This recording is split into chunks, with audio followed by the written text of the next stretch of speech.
Well, I think it'll go on yours. Good morning, everyone. Well, actually, afternoon, everyone. It's 12 o'clock.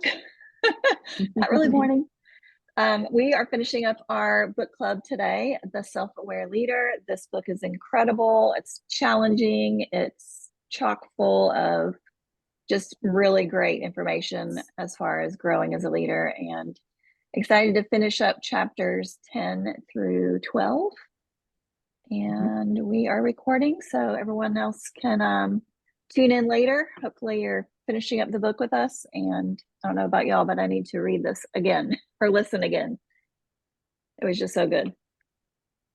Yep. I listened 3 times actually to these last three Wow.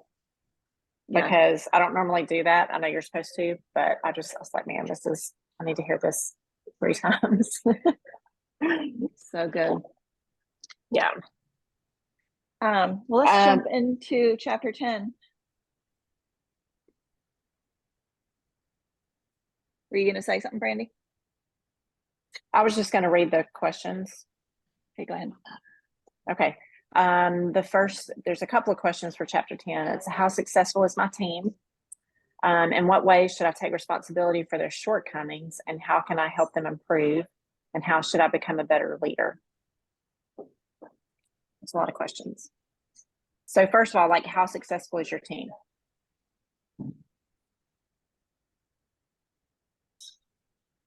Yeah, that definitely makes you think of where you need to be.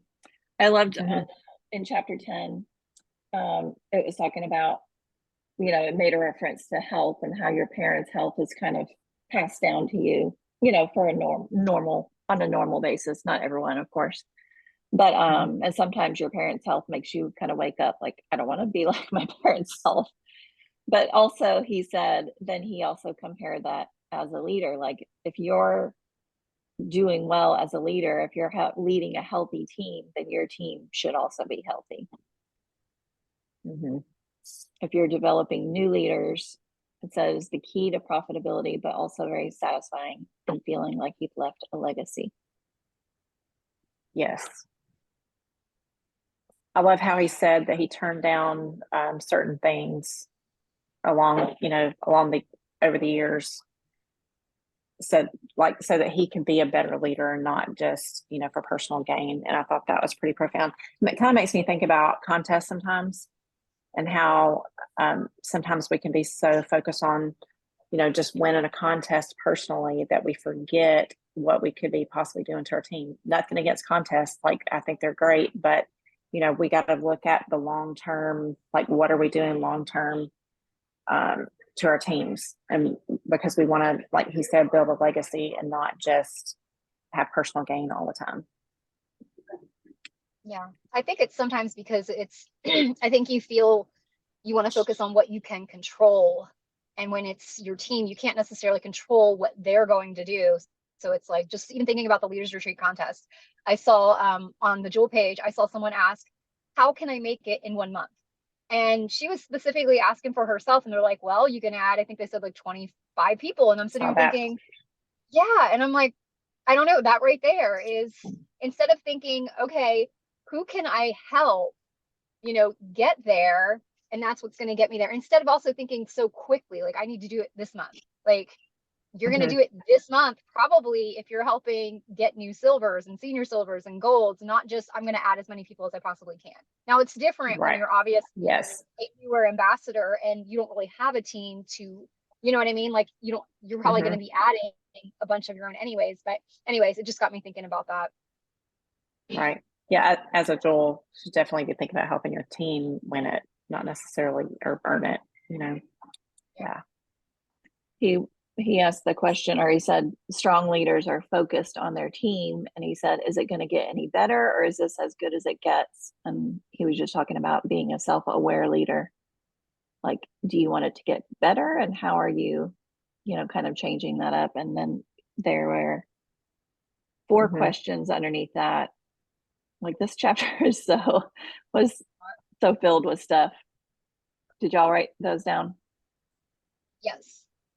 All right. I was going to kind of go through those real quick. Number 1 said, are the people on my team following me?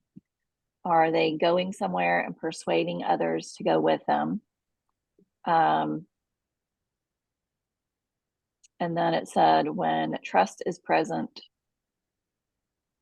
I wrote continuing with confidence, inspiring others to have confidence in them and themselves. And knowing where you're going, because that was a really funny analogy when he like led the whole thing into a closet. Oh yeah. We followed him. So the leaders got to know where they're going too. Otherwise you're leading them somewhere random. Not very helpful. So good. I missed the second question. Do y'all have that one written down? Are my team members changing was the second one. Are my team members changing? You want to share on that? Well, I like the part where he said my role as a head coach was to do three things. One was bring in people who are committed to being the very best. Two was eliminate people who are not committed to being the very best. And three, the most important of my responsibilities was create an atmosphere where they could achieve their goals, and the goals we set for our team. I wanted to put them in the right environment and delegate the responsibility so they could be the best they could be. So good. Mm-hmm. Helping people find their strengths instead of their focusing so much on their weaknesses like we've talked about before. Yeah. And then number 3 of those questions was, are my team members growing? The highest calling of a leader is if you have the best people but don't develop them, they won't grow enough. So it's so important for us as leaders to help our people develop. And then number 4 said, are the members of my team succeeding? Are they having wins or losses? These are just my notes. So bottom line, analysis of growing. Bottom line of leadership is results. Their success is my success, and leadership is lifting others to a higher standard. So very challenging. Absolutely. I thought it was interesting how they, sorry, what? Go ahead. I thought it was interesting how he was saying, when someone who's at a high performing level reaches a certain level of leadership, then they expect everyone to perform at the level they did and to be self-motivated. And I felt like that was something that I struggled with a lot early on. Not as much anymore, but I mean, I still have my moments, but and then it's when people aren't self-motivated, you're like, well, what's wrong with them? Like, what's happening?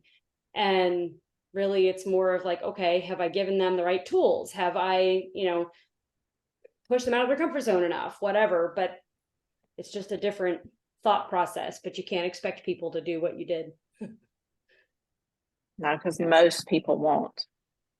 I mean, unfortunately, and hand holding is really difficult for some people, but from what I found is necessary with probably, I don't know, maybe 75% of people.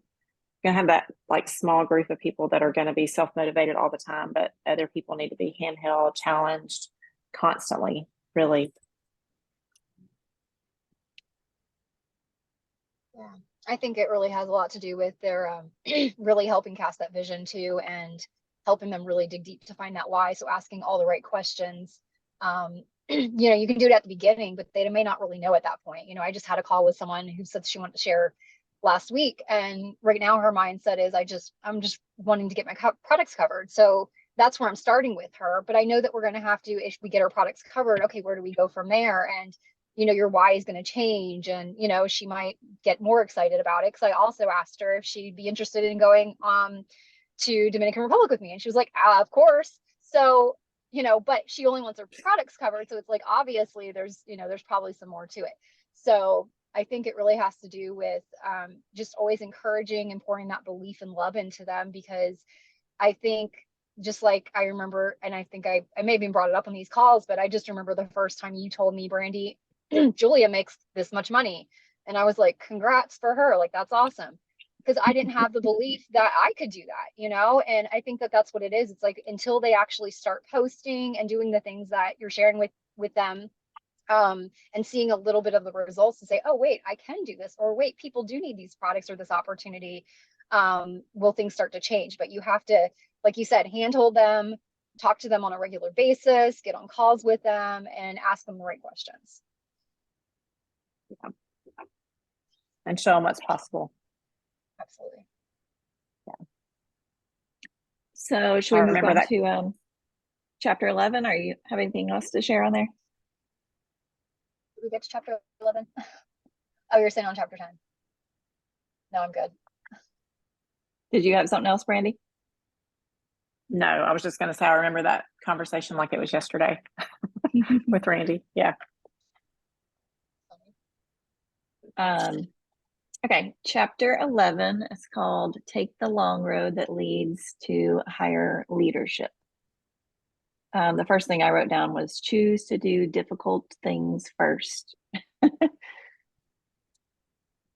I wrote down many leaders are unwilling to give up some things like the time it takes to grow. Some try to get in a comfortable place.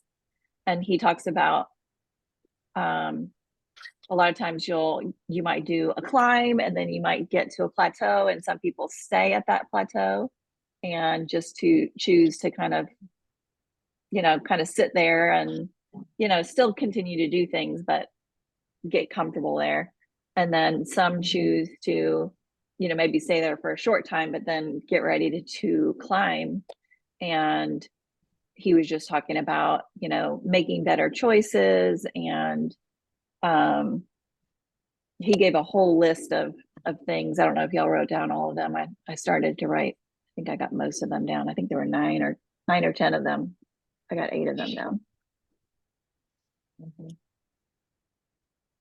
What about y'all? Like he talked about like pay now and play later, and he's like, if you wait longer, then you pay a greater price. So if you're not doing the things you need to do early on, then it's harder and you have to pay more of your time and your effort and all that if you wait.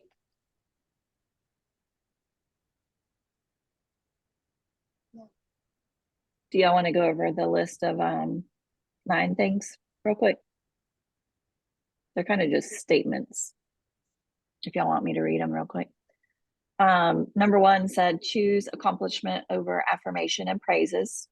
Work to accomplish worthy tasks. Number 2 said, choose significance over security. Make a difference in the world and add value to people. That will give you a sense of purpose. Number 3 was choose future potential ahead of financial gain. If y'all want to chime in and say anything on each of these, or we can go back. Number 4 was choose personal growth over immediate gratification. Number 5, choose focus over further exploration, specialize in something. I love that one. He said he figured out like, you can do so much for a while, but you need to figure out like what your specialty is. And later on, he figured out, developing others as leaders and kind of coaching them was his thing. Number 6, choose quality of life over quantity of life. What are the really important things to focus on? Number 7, choose excellent over acceptable. Number 8, choose multiplication over addition. And number 9, I did not get. Did anyone? Choose the second half over another half time. Yeah, I liked that one because that was like people are successful in the first half of their lives try to do the second half in the same way, and then it's just not the same result. So you've got to like stop, learn from the first half, and then move forward. That's good. Was there a 10? No, I think it was just 9. No, just 9. So did any of those other ones speak to you in certain ways?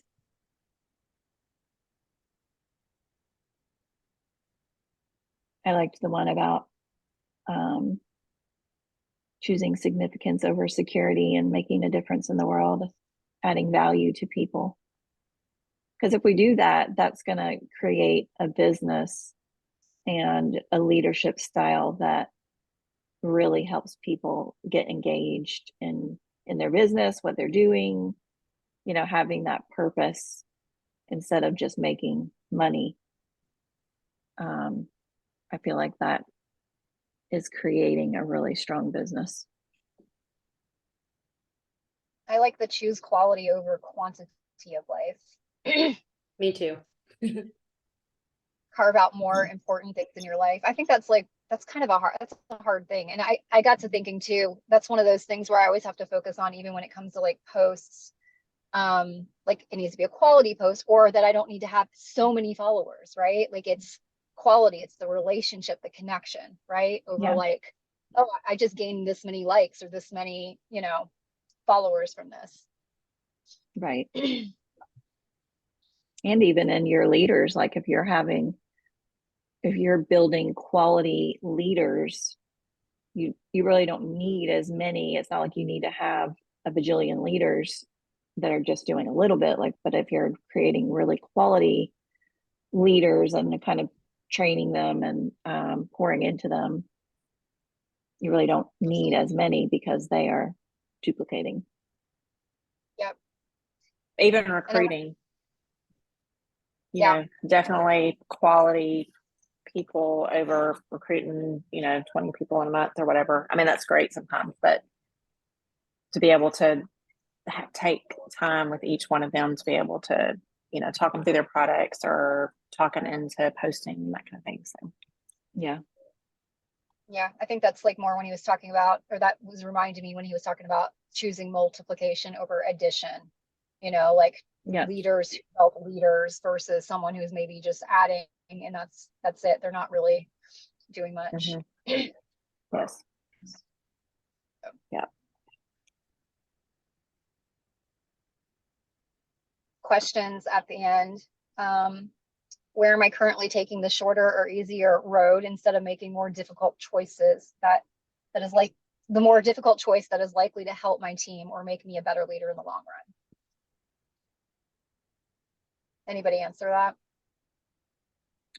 I think that can mean, to me, it means personal development and kind of breaking through areas that, I feel stuck in, or I don't feel totally strong in, whether it be mindset or whether it be systems, and like taking that time. Because sometimes it takes time to develop a system and help your team, bring that on as a new thing and help them move forward. Or mindset, like sometimes you might just keep going in circles and it's like, okay, I need to stop. And the difficult choice might be having to invest in yourself or in coaching and taking that time to grow, but it's going to make you be a better leader. It's going to make your team be stronger. That's what popped into my mind. Yeah, I think that's great, because I think it's really hard for those of us who are self-motivated and we just want to do the things. Like we don't have time, or mentally we don't think we have time to slow down, get coaching, and have someone else, pour into us, because we just want to keep going, right? I think that's one of the most valuable things you can do.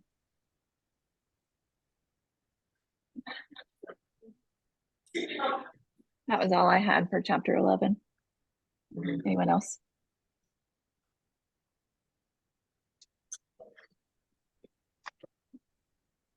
And then chapter 12 is called Credit Others for Your Success, which is, to me, is talking about, working well with your team and, and not being all about the leader, but how you can kind of work together.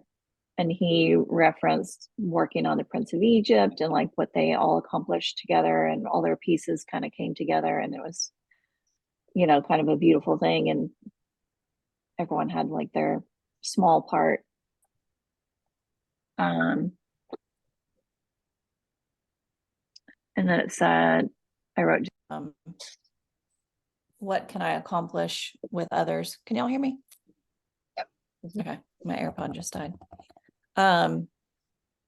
What can I accomplish with others? There was a huge list of ones that I started to write them down, but I didn't get them all written down. But a few that I wrote down he was kind of naming, correct me if I'm wrong, but he was kind of naming like different things that your team has. Like one of them was like listening, time relievers, team players, creative thinkers. What were some of the other ones? Servant leaders, people developers, door closers. That was a good list. I like that.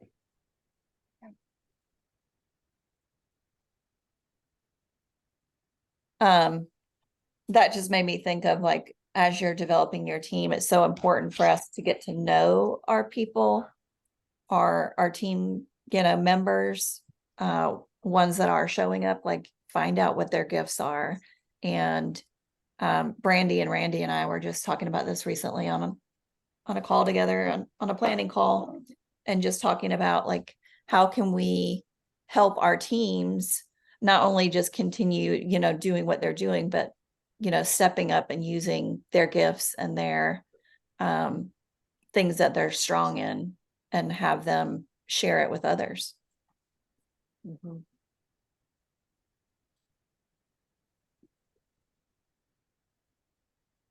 Did y'all have any It's thoughts? so important. I just feel like everybody brings something to the table. And as a leader, you've got to find what that is from your team and help them realize it too. Oh my goodness, if I hadn't had my leaders telling me that I could do things, because I didn't believe it. I did not believe I could do even hosting a call myself. I did not believe I could do that. And so to have someone else tell you, yes, you are capable, and people do actually want to hear what you have to say. It's important that we, build people up and tell them. I mean, not fake, like we find their real strengths and help them develop them. Yeah. I like how he said, the vision depends on others. Dreams are always bigger than I am. Choose to ask for help. Mm-hmm. And then success is compounded when others join our cause. So I don't know. I think our team does a great job too, though, of, not making it, not just our team. I think Plexus as a whole, our culture, starting from the top, has created something really, really great as far as not making it all about ourselves. And this is a team effort. And, just even asking us, when things go wrong with something, or, changing up products because it's not working or whatever. I mean, they always come to us, ask us, what our thoughts are as ambassadors too, and make us a part of it. So, I mean, I think they've done an incredible job with that, and being a great example for us. Yeah. Also don't think they don't just ask Jess Diamonds to do training calls. They reach down and ask people who probably had never even dreamed in a million years they would be doing a call for corporate, and I think they're really, really good at that. Yeah. Okay, some of the questions for chapter 12 is, do I give my team members as much of the credit as I possibly can, or do I try to take some of the credit myself when we're successful? And how can I change my attitude and express gratitude and appreciation for them every day? That's good. Mm. I think I'm sorry. Go ahead. You go ahead. I'll share mine afterwards. I was just going to say, I think our team, I think that we do a really good job at shouting people out, mostly for adding VIPs and things like that. But I think one thing that we could work on is shouting them out for other things, because we do so much more than just add new VIPs. I mean, people work really hard. So I think that's one thing that we could work on as a whole, for sure. What I was going to say is, as a leader and having a team of growing leaders, I'm pretty strong leaders, and they all have different, skills and gifts, like we were talking about. And sometimes this is just for me personally, like as I'm learning to lead, sometimes you have to almost take a step back and humble yourself a little bit and let other people step up to lead. And, if one of your leaders is like, well, I want to do it this way, it's like, you can't try to control. Sometimes you have to let go of that control in some areas and let them lead, even though, you might not 100% agree with how they're doing it, or you might think, oh, I have all the experience here. And I don't know, I think that's a huge part of being a really successful leader, is letting your team leaders that are growing these businesses, they have to have a point where you do give them the openings to grow, and you do give them, they might not always do it perfect, or they might not do it your way, but are you giving them the opportunity to even take steps in that area? Because if we didn't, they're not going to be able to grow the way they need to. And so sometimes I think that can be a challenge, especially if you're a strong leader yourself. I don't know, that was just something that I've been thinking about lately, seeing all these amazing women on my team step up, but you almost have to kind of humble yourself sometimes. Well, you want to surround yourself with people that are better than you. I mean, that's kind of, it's true. And they do have really good ideas, and sometimes it's almost humbling because you're like, dang it, why didn't I think of that? But I mean, we should be celebrating the fact that we didn't have to think of that and somebody else did, right? So yeah, I just think that's the cool thing about really growing a team and not making it about yourself. I think that word that you used, humble, I mean, that's just, if we could all use that a little bit more, I just think our teams would be just so much more successful, because it's not just about us. I mean, it will never be, you can never do network marketing by yourself. You just can't. And we don't want to. No, it's be exhausting. I mean, I do see some, even a few diamonds they recruit like crazy. Even some that y'all wouldn't believe when I met at leadership excellence, people that I thought would have like probably 10 20 Joels on their team, they literally had one, and it was their child that they're building under. I don't want to say names, but I was shocked, and they just said they're stuck because they can recruit like crazy, but they cannot develop leaders, and so they're exhausted. You can only kind of keep that up for so long, and then you just completely burn out. They need to read this book.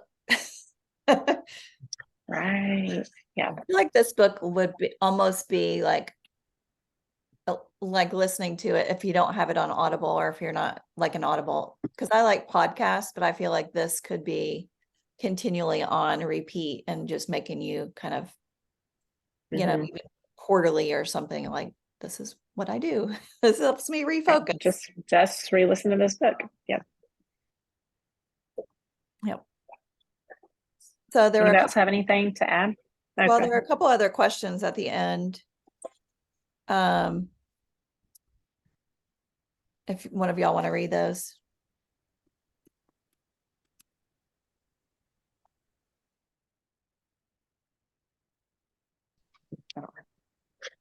Sorry, my son was saying bye to me. The questions at the end, it says, do I give my team members as much of the credit as I possibly can? Or do I try to take some of the credit myself when we are successful? How can I change my attitude and express gratitude and appreciation for them every day?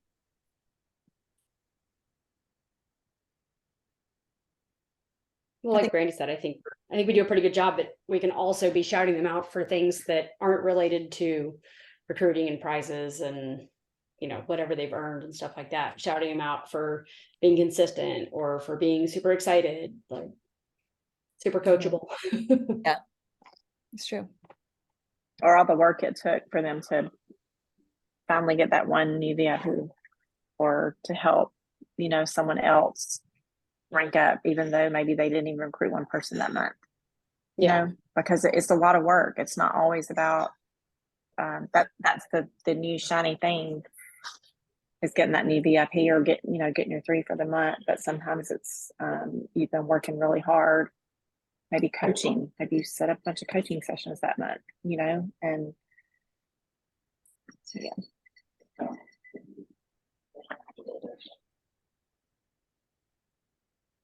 And just talking to them, y'all, picking up the phone and having a conversation and asking about things that are going on in their personal life, not just Plexus all the time, because sometimes people just need to hear, I mean, just being a good human. I mean, that's not manipulating them so that they'll work Plexus. That's just being a good friend.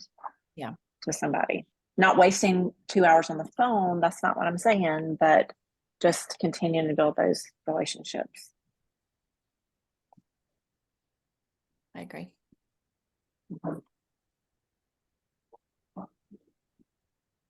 Was there a conclusion to the whole book that I don't know if I listened to that or not. I didn't hear one, but There was a small I don't conclusion. know. Oh yeah, I'm on. Okay. There was a small conclusion, but it was really talking about leaders or facilitators of success and, you know, kind of taking a hold and really using what you learned in the book. Like it was only a couple paragraphs. So Okay.